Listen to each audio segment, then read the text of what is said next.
Hello and welcome back to The Long Short. I'm Drew Nichol. And I'm Tom Keogh. Now that the dust has settled on the US presidential election, the minds on Wall Street and in other financial centers around the world will naturally be turning to the next obvious question. What happens next? For the alternative investment industry, the return of Donald Trump to the White House could have profound consequences in many ways, and we are here today to discuss just some of them.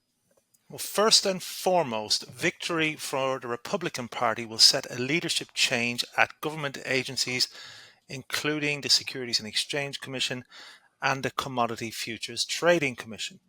Given the very active regulatory agenda of these agencies under the Biden administration, there are a huge number of open files for reforms that the new leadership may want to reconsider. And there is also the small matter of the two outstanding legal cases that AIMA and its peers have against the SEC, both of which are reaching their conclusion soon.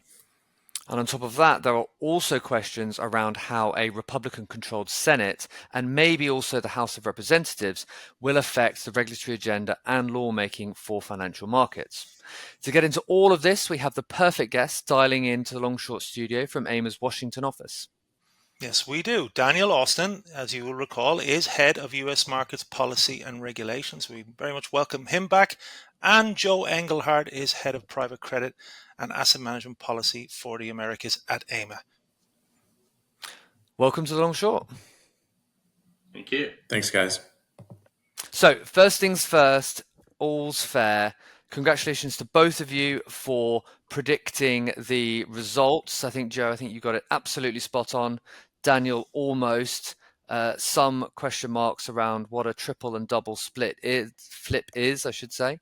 But you educated us on that, and thank you for your insights.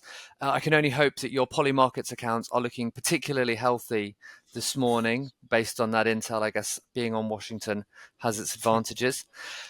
But let's get into it. So I wanted to talk about a few things, but let's start by discussing the big picture, and that is that a Republican president and Senate and what that will mean for our members and financial markets in the years ahead. And I think just to set the scene, could you just let us know if you think we should expect something radical on day one, or maybe just a more subtle tone shift now that we have these new administration? Yeah, thanks, Drew. I think that's an interesting question. I would say perhaps it's a bit of both. I think you could see the pendulum swing pretty heavily when it comes to a topic we're going to discuss later in more depth, like crypto and digital assets generally, certainly ESG as well. In terms of what we expect from the Trump administration, the departments of relevancy for us, and then, of course, also the financial regulators, really expect kind of a continuation of his previous agenda from his first term of smarter regulation, not necessarily deregulation, because his agencies did regulate, but I think it was smarter regulation. There was more engagement with industry and the public prior to putting out some of these substantive rules at the various agencies. There'll be a core focus on economic growth, capital formation, and innovation. I think generally the financial regulators will be much more restrained and targeted than we've seen under the Biden administration. And that's particularly when it comes to the SEC agenda. Yeah, and Daniel, you picked up on a point there in terms of what might be different from Trump's first administration. You went through some of the factors that would have underpinned that. But what do we know? Or rather, maybe you could remind us about the views that both Donald Trump and J.D. Vance have on Wall Street. Who wants to take that? Joe, I'll defer to you on that one. Okay. Yeah. No, Tom, that's a great question. And I agree with Daniel that I certainly expect that the second Trump administration to follow the same path that it did in the first one. And the whole emphasis of the first Trump administration was to reestablish economic growth through lower taxes and basically streamlining, reducing regulation across the board. And financial services is just one part of that. I think it was February of the very beginning, one of the first of the 10 executive orders from the first Trump administration, they issued principles for financial regulation. And those all basically asked the FSOC to come up with a report in the first 120 days to reduce or streamline regulation as keeping America's businesses as well as banks and other financial institutions from being competitive both in the United States and abroad. And I certainly expect them to do something similar to that. Again, I don't know if it'll be a formal executive order, but that will definitely be the priority. It's, they have a similar 100-day agenda, things they want to move on quickly, and we can get to that in more detail. But I'm very confident that they had probably, I would say, the best team they had in the first administration was their financial regulation and market team, and I fully expect them to do that again. And just before we get into the weeds on what it will mean for some of the agencies and some of the more on the ground entities, the other thing to talk about is the House of Representatives, which at time of recording, we're talking now on Friday, the 8th of November. Although the GOP appears to be likely to gain the House, there is a small chance that they won't. So could one of you just give us a little bit of an overview about how that might crimp President Trump's abilities or his agenda, or whether it won't at all, or so just sort of help us understand how that binary might play out?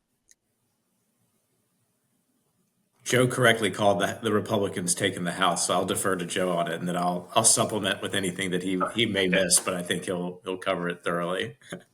All right. Well, very briefly, I personally think that the House staying Republican is very important for two reasons. One, the Speaker of the House determines what gets on the floor for a vote and what doesn't. That's the first big power of the Speaker. They also appoint all the chairs of the committee. So you won't have any problem getting a crypto bill through the House now with Republicans. They already did it once.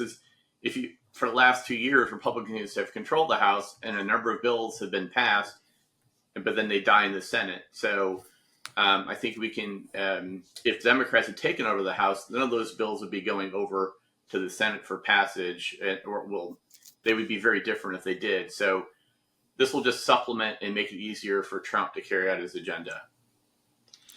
So as Drew said, go ahead, Donald, go ahead. I'd add there, Tom, just a few agenda points. I think we're going to see by the Republicans holding the House, gaining the Senate, and winning the White House, it does give them a leg up through the renegotiations of the TCJA, which is expected to be at the top of the agenda, which is the Tax Cuts and Jobs Act from 2017. I think it was 2017, right, Joe? Yeah. That'll be a big piece, and will hopefully make that process easier, and can possibly be done through the reconciliation process, where the 60 vote threshold is not required in the Senate to move something through reconciliation. So let's get into the weeds then a little bit and drill down to government agency levels. So presumably, when a new administration takes office, government agencies change their personnel. And if that's the case, then obviously we've had a very active SEC agenda under the Biden administration. So if that is the case, that government agencies change their personnel, does that mean we are likely to see then a new SEC administration? We certainly are.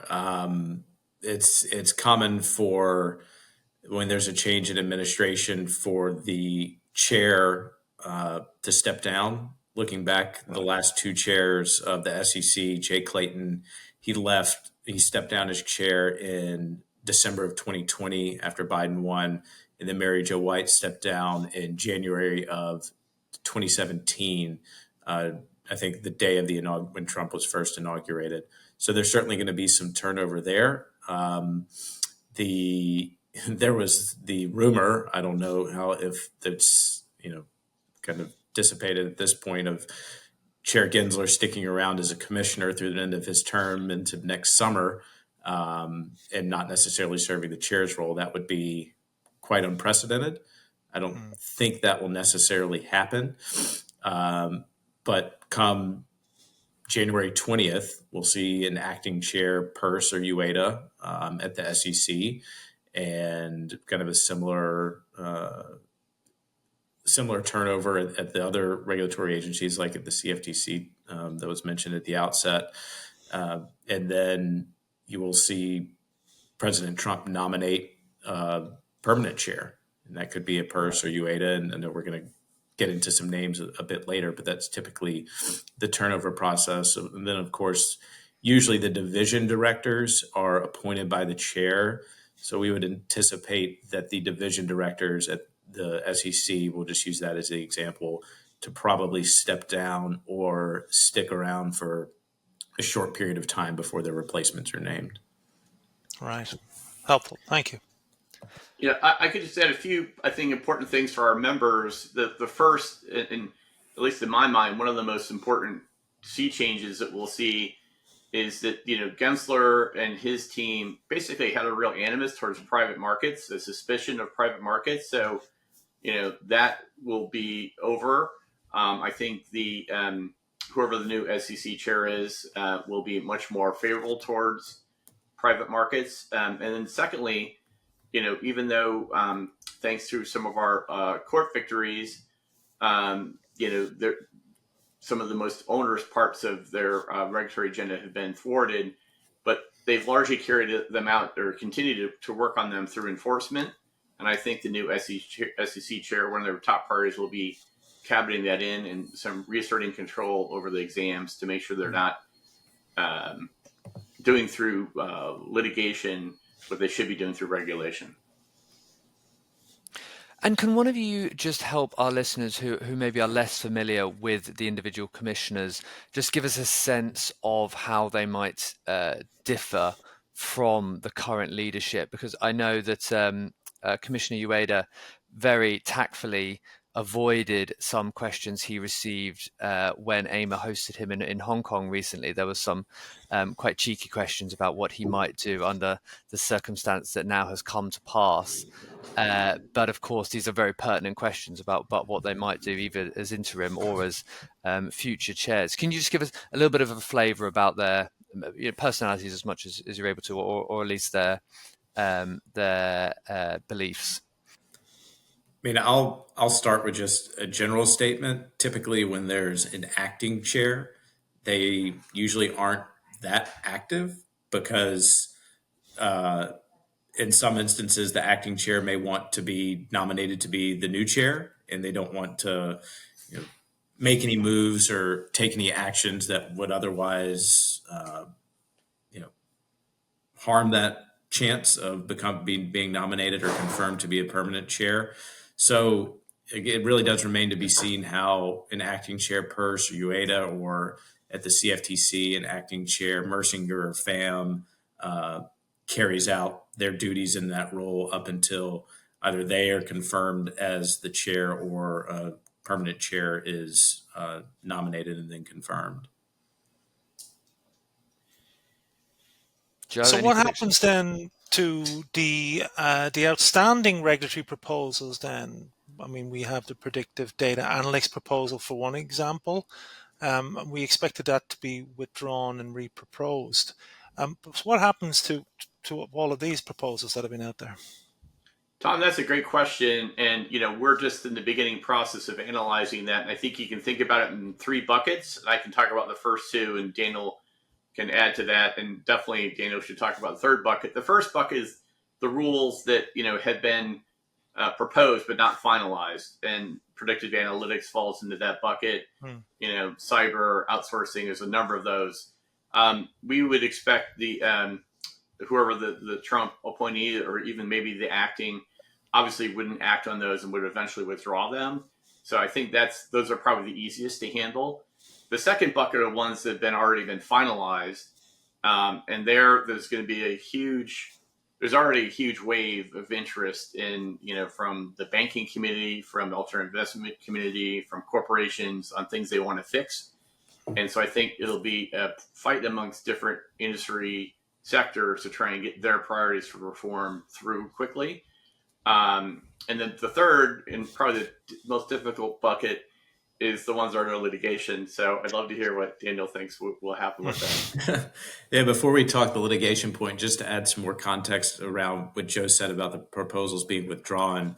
So when a rule is proposed and is still outstanding, like he mentioned, outsourcing or cybersecurity, if they're not formally withdrawn through commission action, a subsequent staff could come in and so to speak, dust off that proposal and either probably put it out for additional comment or repropose it at some point. But by withdrawing it, you would have to start from scratch to do, a similar rule. An example would be the CFTC under Heath Tarbert. There was Reg AT that was proposed under Tim Masson, who was chair at the end of the Obama administration of the CFTC. He proposed Reg AT, which was, folks will recall, had a component in there about source code that was very controversial. And then when Tarbert came in, he withdrew that rule and then subsequently replaced it with another rule that was much more practical for the purposes they were trying to achieve. So that's the importance of the rules being withdrawn. On the litigation side of things, it's very interesting how the election will impact those two ongoing cases. The first is securities lending and short sale, and that was argued in the Fifth Circuit in New Orleans in October.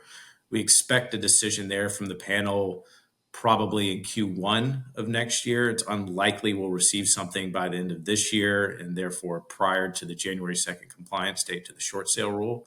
And then the other case is the dealer litigation, and we're recording this on November 8th. So next Thursday, November 14th, there's actually oral argument in that case taking place at the federal court in the Northern District of Texas, where we'll be participating. And then also the Crypto Alliance, which has a separate challenge to the dealer rule, will be presenting their case as well. And of course, the SEC will have their chance to defend the rule. The election impact and the change in administration certainly impacts the future of that rule and the litigation around it, because there are various avenues around which a new Republican chair and commission can choose to appeal or defend that rule going forward. So it really remains to be seen how, first the district court decision comes out, which we hope to be before the end of the year, perhaps as early as December 2nd. And then what type of actions either a lame duck chair, Gary Gensler, takes with regard to an appeal, assuming that we are victorious at the district court stage, or how indeed that process will play out with an acting chair, Purse or Ueda, or a new Republican chair at the SEC. And just seeing as we've got you here, I just wanted to put something to you that's happened a little bit more recently than the election result, and that is the very concise answer that Federal Reserve Chair Jerome Powell gave when asked if he would leave under any circumstances, even if Trump asked him to. Could you just help me understand how the Fed is different to the SEC in terms of common practice when you have this change of administration? Yeah, sure. The Federal Reserve is one of many quote unquote independent agencies, and therefore they are only allowed, the president can only fire them in the case of, gross negligence or criminal activity or something like that. So technically, Jerome Powell is not correct in the sense he can't be fired, but he's definitely can't be fired at will.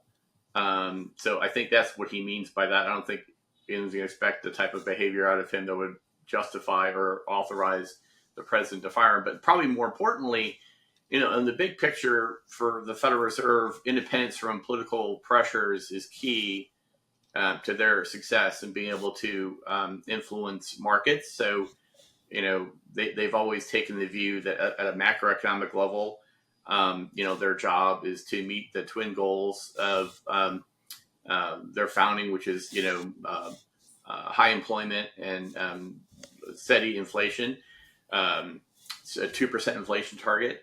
And I think it's very important, mostly what we've been talking about so far is sort of macroeconomic regulation. And interestingly, the first Trump administration didn't have a great track record on spending and deficits. I think this will be a much bigger issue this time around. And, certainly, the Fed will have a big role there. I think actually could actually be a favorable one. In the first administration, Trump was pressuring then Chairman Bernanke to raise rates based on potential election impact. I don't think that's going to happen this time. So in many ways, I think it'll be great that Powell is a Republican, free market person. I think policy-wise generally aligned with the Trump administration, but having that independent voice in the Fed, directing macroeconomic policy, I think actually will end up being helpful. AIMA has also been receiving, as I'm sure you would appreciate, plenty of questions over the last few days regarding what a Trump victory could mean for the crypto industry. I guess we're seeing some examples of that with immediate reaction anyway, in the price of Bitcoin reaching new heights, but also how the Trump presidency and the Trump administration could impact the ESG and climate change. And we know that ESG debate has received very strident views across the US. What developments should we be on the lookout for both of these areas over the coming months and into the new administration? I'll start with the crypto side of things. I mentioned it earlier. I think we're likely to see the pendulum swing back pretty significantly, or certainly maybe not swing back, but at least swing the other way in terms of what we've seen in kind of this, at least from the SEC, kind of a skepticism, pessimism around crypto. And Joe mentioned the point about Republican control of the House and Senate, and now Trump at the White House, of the likelihood of a crypto bill of some form being passed maybe next year, and what that could mean for the industry generally and financial markets, I think would be pretty significant, because it's something that's been at the top of, not to put words in the mouths of the crypto folks, but at the top of their priority list is having some regulatory clarity around these questions of either what's a security or what's a commodity. How are we supposed to operate within the traditional guardrails of the securities regulations or commodities regulations or otherwise? Yeah, I would agree with that, Daniel. If we see Chris Giancarlo, crypto dad, or honestly, even the other the leading candidates, I think you'll see an immediate halt to the regulation by litigation. You'll probably also see some express regulatory relief, saying they'll take a step back and not take any enforcement actions or until there's greater clarity. I think they'll start working on greater clarity, but as Daniel said, it'll really be up to the Congress. The current body of regulation is not well designed for digital assets. So again, that's why I think it's so important the House and the Senate are Republican now. I think you will see major digital asset legislation go forward fairly quickly. Well, by that I mean the next year or two. Right, yeah, not overnight. Right. But you're right, Tom. Your question about digital and ESG; those will be two. I would say those are two of the top 5 priorities of the new SEC chair. So I think you'll see probably the biggest changes in those 2 areas. Right. So you guys are going in one direction, and the rest of the world seem to be going in the other. Oh, on ESG, yes, definitely. Certainly on digital, ESG. The United States will be catching up with the rest of the world. Right. Yeah. Yeah, I would add on the ESG side of things, we really, in the U.S., kind of started to see, I guess, the pendulum swing back a bit in terms of the first few years of the Biden administration were very pro ESG. We saw it a lot from industry. We saw the 2 rules out of the SEC around ESG, and then the third, I guess, being the names rule for funds. And it seems like that's cooled or scaled back a bit just generally in the U.S. over the past, 12, 14 months. And I would expect that to continue, or if not accelerate, into this next administration, not just with regard to the SEC, but an actual environment regulator like the EPA, Department of Interior, and others that kind of generally oversee the environment, whereas the SEC is a financial markets regulator, not an environment regulator. Yeah, I certainly would expect either one or both of the Gensler era ESG rules to be reproposed and changed dramatically. Yeah. Not sure about the names one. And then also, there will definitely be in the tax debate significant changes from the Inflation Reduction Act. We've had a number of incentives for environmental priorities. I think that will disappear as well. I feel like I'd also be remiss if I didn't mention something near and dear to me is treasury clearing. I think that's going to continue to be a big piece of what the next SEC chair and the commission are going to have to work on, because we're likely to see 2 new entrants into that space. As of right now, the deadline for the cash mandate to go into effect is 13 months from now. And there's a lot of work to be done on the infrastructure and plumbing side of things. So that's something folks to certainly keep an eye out on over the next several months as we head into the new year. That's a great point, Daniel. And actually, Chris Giancarlo, he's just only one of many candidates, but he used to work at an interdealer broker. He knows that market extremely well. And I think he said that if he was, what did Giancarlo say about the dealer rule, Daniel? I think he said he would try to get rid of it the first day. I don't know if he would run into... He said that would be the first thing you do. Yeah, he might run into problems around it being already in the Federal Register, but we'll cross that bridge when we get there. And Daniel, I know you have a loyal fan base on the Treasury clearing front whose ears will have pricked up on this. So certainly one to be discussed in the future. And who knows what the agency landscape will look like when Musk and RFK have their way on the climate and ESG side of things. So lots to look out for, I'm sure. And actually that leads me on quite nicely. So obviously we are dealing with issues in the immediate aftermath of the election, and there are a huge number of question marks outstanding about sort of what even the first year will look like. But is there anything that we haven't mentioned, maybe even looking a little bit further afield once everybody is in place? We're starting to see some names get suggested for key positions. Is there anything that you would encourage our members or our listeners more broadly to look out for?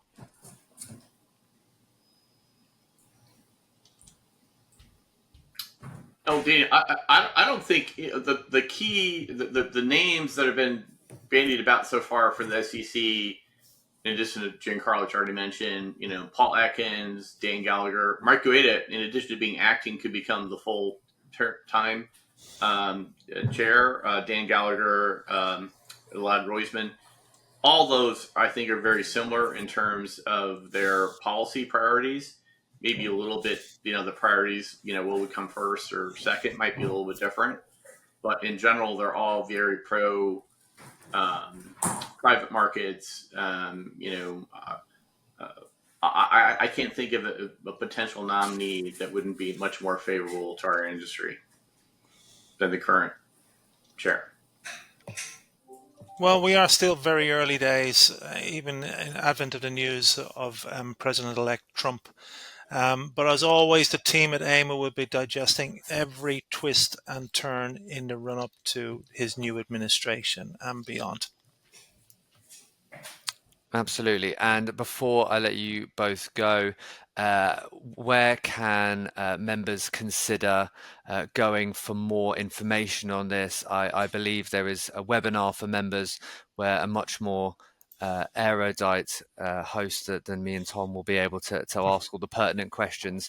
Of course, I would be remiss if I didn't mention our Global Policy and Regulatory Forum as well, which will be perfectly timed on the 11th of March in New York.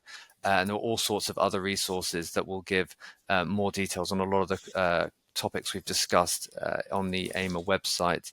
But is there any final thoughts from either of you? None for me. We have a big several weeks ahead as we head into the new year, and then up until January 20th and thereafter, that's for sure. Yeah, I guess the main message I'd leave with our members is we're going to be transferring from a largely defensive to a largely offensive agenda. So any ideas they have, any regulatory obstacles they're aware of, they'd like to see changed, now is the time to speak up, because this administration will be much more interested in addressing those. Yeah, and we will share details in the show notes. Thanks to both of you for joining today, and no doubt we'll catch up with you again soon. Thank you. Okay. Thanks. Take care.